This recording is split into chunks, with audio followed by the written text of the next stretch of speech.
Hello, Professor An. Today I'm going to be sharing my analysis of Burmese Days by George Orwell. I titled my paper Shadows of Empire, Power, Identity, and Colonial Contradictions in Burmese Days because I wanted to explore Orwell's powerful critique of British colonialism and its impact on both the British and the Burmese.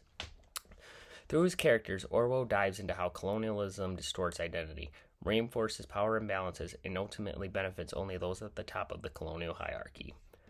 Now, an overview, which is one of my first paragraphs, we're going to be going into actually sort of talking about what the book's about. Burmese Days is set in the fictional town of Kayaktara, Burma, in the 1920s. The book takes us into a society where British officials dominate, justifying it by calling it a civilized mission, which we all know it's not real. It's evil.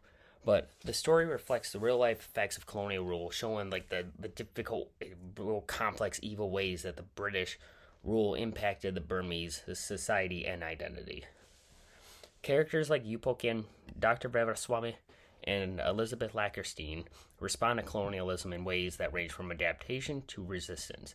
My goal in this analysis was to explore how these interactions reveal Orwell's condemnation of colonialism and its ongoing effects. Now, we're going to start on Upokyan. To start, Upokyan is a corrupt Burmese magistrate who, for me, represents the ambition shaped by colonial influence. His primary goal is to join the exclusive European club, which he sees as a symbol of British power and prestige. Orwell describes this club as an elite fortress, showing how deeply British standards influence Burmese elites. Upokyan is even willing to betray Dr. Veeraswamy, a fellow Burmese. To get ahead,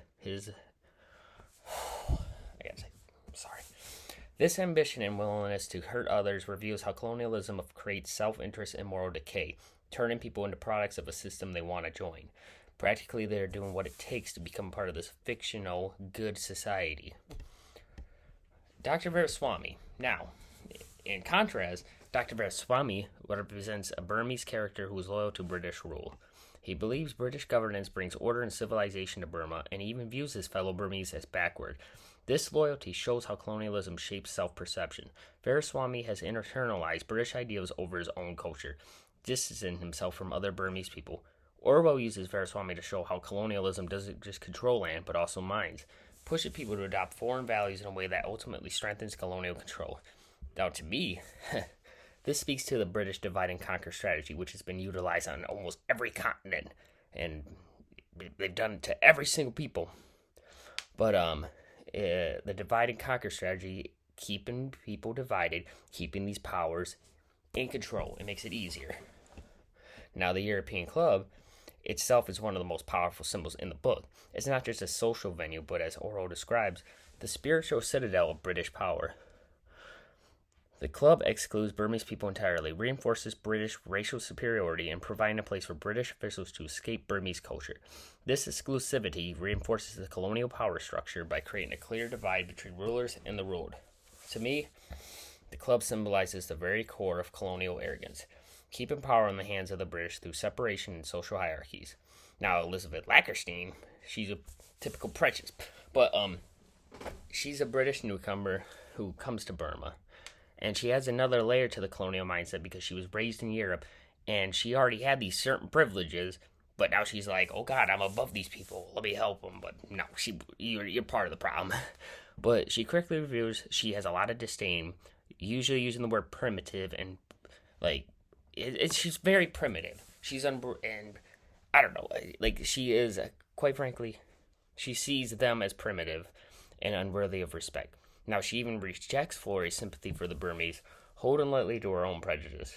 Elizabeth's attitude represents the British belief in cultural hierarchies, showing how colonialism reinforces a mentality of racial superiority. This attitude of separation and elitism, in her view, is what keeps the British in power. Now, Elizabeth's aunt and uncle, Mr. and Mrs. Lackersteins, they're similar in that attitude. They show the British view of the Burmese as tools rather than people. Mr. Lackerstein's indulgent lifestyle and Miss Lackerstein's demand for obedience reveal the entitlement that come with colonial power.